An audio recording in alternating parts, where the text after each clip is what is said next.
लो जी, आज पानीपत के बीजेपी के नेताओं में खुशी भी है और कहीं ना कहीं गम भी है। खुशी इसलिए है क्योंकि पानीपत के ही रहने वाले जो भी राज्यसभा के सांसद हैं संजय भाटिया, उन्हें एक बहुत बड़ी जिम्मेवारी और बहुत बड़ी खुशखबरी जो है मिली है। आज सुबह से जो है क्यास लगाए जा रहे थे कि राष्ट्रीय अध्यक्ष बीजेपी के नितिन नवीन जो है आज अपनी टीम की घोषणा कर सकते हैं, और उसमें जो है संजय भाटिया का नाम जो है हरियाणा से चल रहा था। तो हरियाणा से चल रहा था तो जाहिर तौर पर संजय भाटिया, क्योंकि मनोहर लाल के करीबी हैं, उनका नाम जो है सुर्खियों में था। और दोपहर तक आते आते जो है ये खुशखबरी जो है उन्हें मिल गई और परिवार वालों में जो है खुशी का माहौल है। लेकिन बीजेपी के जो लोग जो संजय भाटिया से दूर रहते थे उनमें जो है कुछ गम का माहौल जो है वो देखा जा रहा है। और जबकि संजय भाटिया के जो करीबी हैं आज वो लड्डू बांट रहे हैं, उनमें जो है खुशी का माहौल जो है देखा जा रहा है, क्योंकि उनके अपने नेता जो हैं आज बहुत बड़े पद पर जो है चले गए हैं, यानी कि उन्हें राष्ट्रीय महामंत्री जो है बनाया गया है। अब से कुछ ही देर पहले जो है घोषणा की गई है और इस घोषणा के मद्देनजर जो है ये खुशखबरी जो है संजय भाटिया तक भी पहुंची। और जहां भी है वो अभी उनसे फ़ोन करने की कोशिश कर रहे थे, हालांकि हर बार की तरह वैसा ही हुआ, क्योंकि संजय भाटिया जो है फ़ोन बहुत कम उठाते हैं। आज भी उन्होंने जो है फ़ोन उनका जो है काफ़ी देर तक बिजी जाता रहा, बाद में जो है नोट रिस्पॉन्ड जो है दिखाने लग गया। बात करते हैं, चर्चा करते हैं संजय भाटिया की और समझने की कोशिश करते हैं कि आखिरकार जो है यूपी और पंजाब के चुनाव से पहले एकदम जो है इस टीम की घोषणा क्यों की गई। 7 महीने पहले जो है राष्ट्रीय अध्यक्ष जो है नितिन नवीन को बनाया गया था और तब से ये क्यास लगाए जा रहे थे कि अब जो है अपनी टीम वो तैयार करेंगे। लेकिन इलेक्शन नज़दीक है, इलेक्शन नज़दीक से पहले जो है उन्होंने ये बड़ा बम जो है फोड़ा है। पंजाब में 2 नए चेहरे जो हैं वो सीधा जो है नितिन नवीन की टीम में जा रहे हैं, उनको जो है वहाँ पर जो है बड़ा पद मिला है। और 13 उपाध्यक्ष जो है नितिन नवीन की टीम में बने हैं और 8 महासचिव जो हैं वो बनाए गए हैं नितिन नवीन ने अपनी टीम में।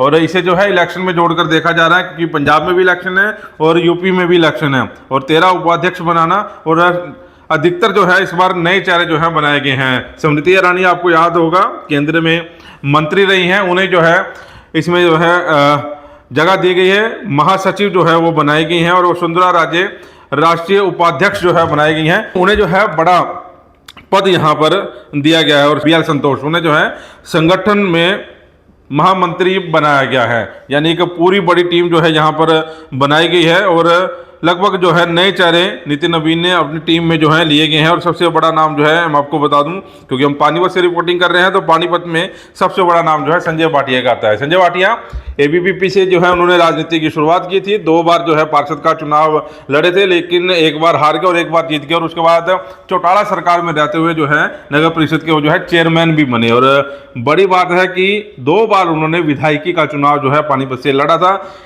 दोनों बार जो है वो चुनाव बड़ी बुरी तरह हारे थे, जबकि उस समय कांग्रेस की लहर थी। कांग्रेस की लहर में बीजेपी का जनाधार जो है इतना ज़्यादा नहीं था, लेकिन उस दौरान जो है 2 बार चुनाव लड़े संजय भाटिया और दोनों बार जो है वो रह गए।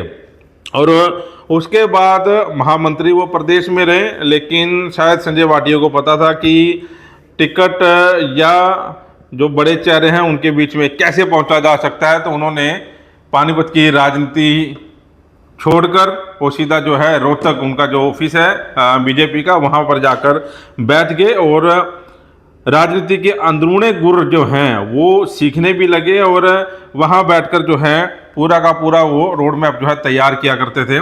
और कहीं ना कहीं बड़े नेताओं की गुड बुक में वो आ गए। गुड बुक में जैसे आए तो जाहिर तौर पर उन्हें करनाल लोकसभा से सांसद की टिकट दे दी गई। और लोकसभा का चुनाव था और लोकसभा की टिकट जो है संजय भाटिया को दे दी गई और बड़े मार्जिन के साथ, यानी कि देश में दूसरे नंबर पर वो रहे। बड़े मार्जिन के साथ उन्होंने जो है ये चुनाव जीता, लोकसभा का चुनाव जीता, और जाहिर तौर पर उनका कद जो है और बढ़ता चला गया। और उसके बाद दोबारा जो है चुनाव आना था, विधानसभा के चुनाव आने थे, तो क्यास ये लगाए जा रहे थे कि उन्हें जो है विधानसभा चुनाव लड़ाया जाएगा, क्योंकि मनोहर लाल करनाल से चुनाव लड़े थे और उन्होंने संजय भाटिया को इशारा कर दिया था कि आप चुनाव जो है ना लड़ें। और अंदर ही अंदर जो है पार्टी की जो है सेटिंग भी हो गई थी और मनोहर लाल जी को जो है यहाँ से चुनाव लड़वाया गया और केंद्र में वो अभी फिलहाल जो है मंत्री हैं। बाद में विधानसभा चुनाव का कुछ सिस्टम ऐसा चला कि सूत्र बताते हैं, पार्टी के सूत्र बताते हैं, कुछ उनके करीबी बताते हैं कि संजय भाटिया जो है विधानसभा चुनाव लड़ना भी चाह रहे थे और एक उनका मन ये भी था कि वो चुनाव ना लड़े, क्योंकि हवा जो है संजय भाटिया की, बीजेपी के नहीं, संजय भाटिया के विपरीत जो है चल रही थी। तो संजय भाटिया जी ने सहनशीलता दिखाते हुए वो टिकट जो है दोबारा प्रमोद विसाब को जो है दे दी। 2 बार जो है प्रमोद विसाब अभी मौजूदा जो है विधायक हैं। और उसके बाद संजय भाटिया, क्योंकि उनको अनुभव था चुनाव लड़ने का, चुनाव लड़वाने का, तो उन्हें जो है पार्टी ने अलग अलग जो है राज्यों में चुनाव के दौरान भेजना शुरू कर दिया। जम्मू कश्मीर भी गए और उसके बाद बंगाल की राजनीति को समझने के लिए जो है वहाँ पर चले गए और उनके ऊपर पूरी जिम्मेदारी जो है चुनाव की वो लगा दी गई। हालांकि वहाँ पर जो है चुनाव बीजेपी जीत जाती है और उसके बाद इनाम के तौर पर अभी बंगाल का चुनाव चल ही रहा था। इसी बीच जो है संजय भाटिया को खुशखबरी मिलती है कि वो राज्यसभा सांसद जो है नॉमिनेट कर दिए गए हैं, यानी कि उनका नाम जो है राज्यसभा सांसद में आ गया है और वो जो है राज्यसभा सांसद बन गए। क्योंकि मनोहर लाल के, जैसा कि मैं पहले ही कहता आ रहा हूँ, मनोहर लाल जी के काफ़ी करीबी हैं और उसका इनाम, और जाहिर तौर पर पार्टी में गुड बुक में वो आ गए और उसका इनाम जो है संजय भाटिया जी को मिल गया। और बड़ी बात अब ये सामने आ रही है कि अब से कुछ ही देर पहले एक और बड़ा इनाम जो है संजय भाटिया को मिला है। करनाल में मीटिंग चल रही थी और इसी दौरान जो है नितिन नवीन की टीम जो है वो घोषणा की गई टीम की, नितिन नवीन ने, और प्रेस नोट एक जारी किया गया। उस प्रेस नोट में जो है संजय भाटिया का नाम जो है आया है। सुबह से क्यास लगाए जा रहे थे और अब जो है वो प्रदेश की राजनीति छोड़कर अब केंद्र की राजनीति में उन्होंने बड़ी जगह जो है बना ली है, यानी कि राष्ट्रीय महामंत्री जो है संजय भाटिया को बना दिया गया है। समर्थकों में खुशी की लहर है। तो अब बड़ी बात है, क्योंकि बीजेपी के कमाल की बात यह है कि वो किसी को भी खड़ा करके, चाहे उसका कोई पुराना नेता हो चाहे नया नेता हो, चुनाव लड़ने और जिताने तक की जिम्मेवारी जो होती है वो बीजेपी की होती है। और बीजेपी की ये खूबसूरती ये रही है कि वे किसी भी नेता को फर्श से लेकर अर्श तक पहुंचा सकती है और अर्श से लेकर जो है फर्श तक पहुंचा सकती हैं। ये उनकी खूबसूरती रही है। आप लोगों ने जो है कई उदाहरण देखे भी होंगे, क्योंकि ताज़ा उदाहरण तो हमारे नायब सिंह सैनी जो मुख्यमंत्री बनाए गए हैं वो हैं, क्योंकि हरियाणा के वो मुख्यमंत्री हैं।